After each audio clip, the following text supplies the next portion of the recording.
बोरा आइको बोरा खोइ के पर्दैन ए त्यसलाई जति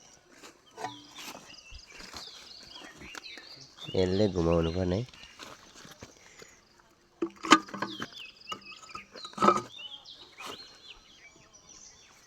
कतिको हिँड्छ गाडी गाडी त धेरै राम्रो हिँड्छ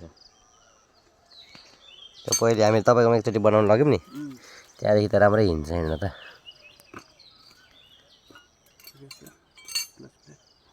क्लच प्लेट ठिक छ क्लच प्लेट गयो भने हिँड्दैन कि गाडी बिस्तारै हिँड्छ क्लच प्लेट ठिक छ हैन ठिक छ हिँड्छ हिँड्न त हिँड्छ भने केही भएको छैन अलि चोट यता दिएको छ हैन थोरै थोरै यो छ नि चोट छ नि हैन यस्तो यस्तो हैन स्याको के यसको पनि घर यस्तो बनाएको काम चल्छ यतिकोले काम चल्छ हैन तपाईहरुलाई हिँड्दाखेरि कस्तो छ त्यही अनुसारले गर्ने हो त्यो हिँड्दाखेरि हल्का रोके जस्तो भयो भने बिस्तारै हिँड्यो भने त्यो चाहिँ कारण हो ए अब हिँड्छ भनेदेखि हेर्दा राम्रै देखिएको छ हैन गाडी त ठिकै हिँड्छ कोही बेला थाम्नै सकिँदैन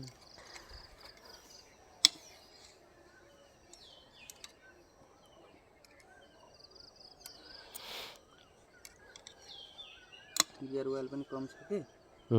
अलिकति थपिदिनु छ भने गियर वाल त छैन त्यो मोबिलमा त छ कम भएपछि यो छिटो जान्छ नि त यो भिजिराख्नुपर्छ क्या यसलाई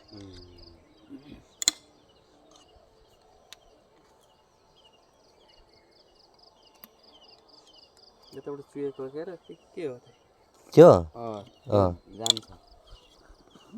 त्यहाँदेखि जान्छ जानु चाहिँ त्यो पनि फेर्दिनु वैसे कति लाग्छ यो फेर्नु चाहिँ कुन त्यो फेर्नु 800 लाग्छ कि चाडा लाग्छ यता दुईटा लाग्छ कि छ ल्याउनु भयो तपाईहरुले छ स्कुटीमै छ सामान त सब बनाउने सबै बोक्नै पर्यो हैन सबै बोक्नुपर्छ नि के बिग्रेको हुन्छ फेर्दिनु फेरौँ